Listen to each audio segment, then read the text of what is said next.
Michael. Good to see you.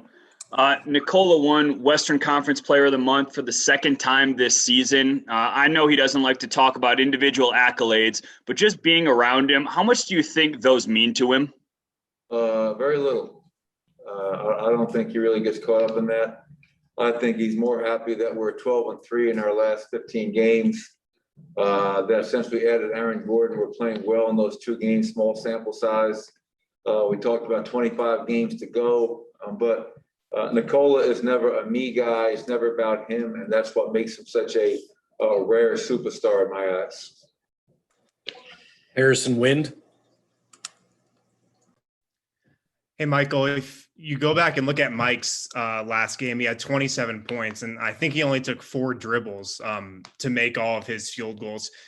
Obviously, like that, his comfortability in the offense will come with time, but just how he's knowing where he can get his shots within the offense, how he can cut off Nikola more and more.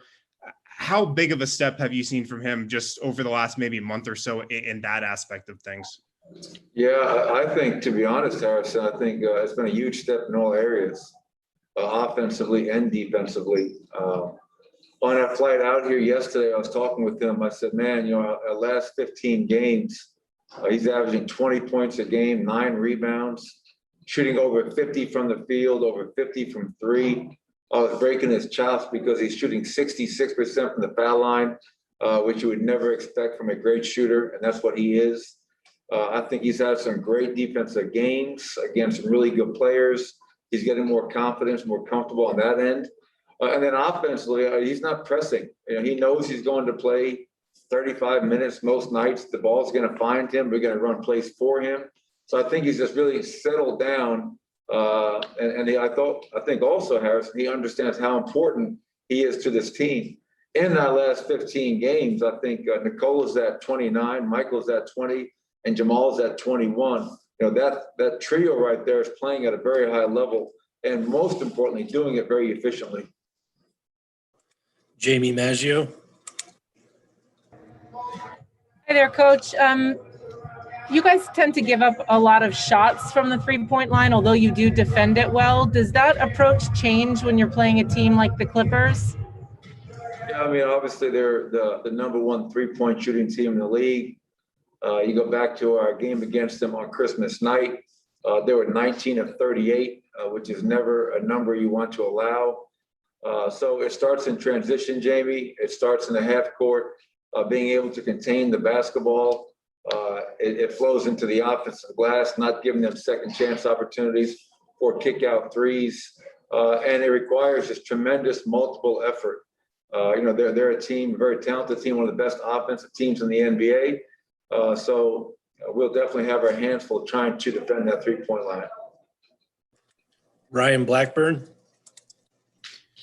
Coach, kind of going off of that, you guys have allowed a total of 14 shots in the restricted area over the past 2 games. It's sort of a balance between how much you can allow from the three-point line, how much you can allow at the rim.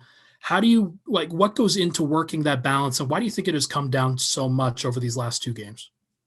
I think it's, our offense is at a high level right now for the whole season, for that fact. But I think we have the second best offense in the last 15 games.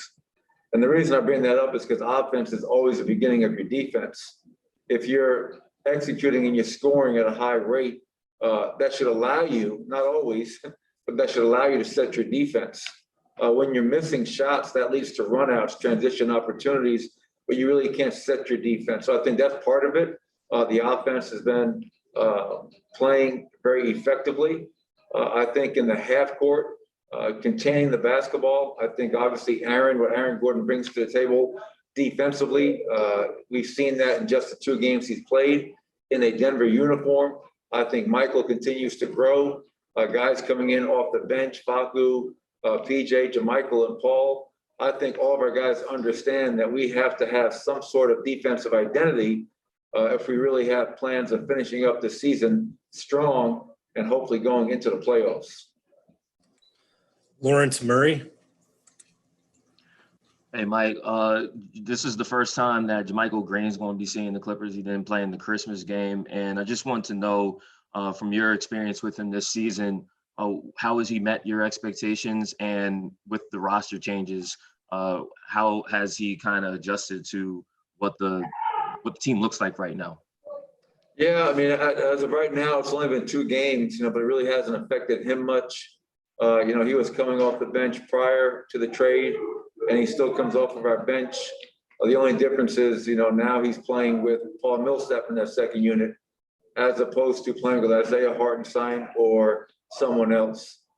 He's met all my expectations. I think in a very short time, JaMychal earned the respect of the entire locker room with his approach on a daily basis, his work ethic, his toughness. One of those guys, old school in my opinion, doesn't say a whole lot, lets his work speak for itself. And he goes out there every night and competes. I mean, he doesn't take any possessions off, plays very hard.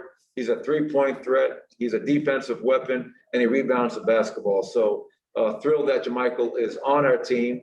And I'm sure he's excited to play against this team because, as you mentioned, this is where he was prior to him joining us in Denver.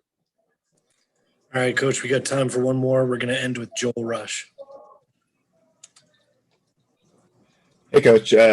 Obviously, the front office and coaching staff did your research on Aaron Gordon before you guys traded for him, but he's only been with you guys a short time. But is there anything you've kind of learned about him or found out about him that you didn't know before landing him in the short time he's been with you guys? Not really. I mean, when I was coaching in Sacramento, that was his draft. We spent a lot of time with Aaron at that point in time, interviewing at the draft combine, having him come out and work out for us in Sacramento. And I have 2 guys on my staff in Wes Unseld and David Adelman who had coached Aaron in Orlando. So I had a pretty good feel of not only the player that Aaron is, but also the person that he is. So nothing really earth-shattering in the week that he's been here, but I'm looking forward to, with he, JaVale, and Gary Clark, continue to get to know those guys as the season progresses.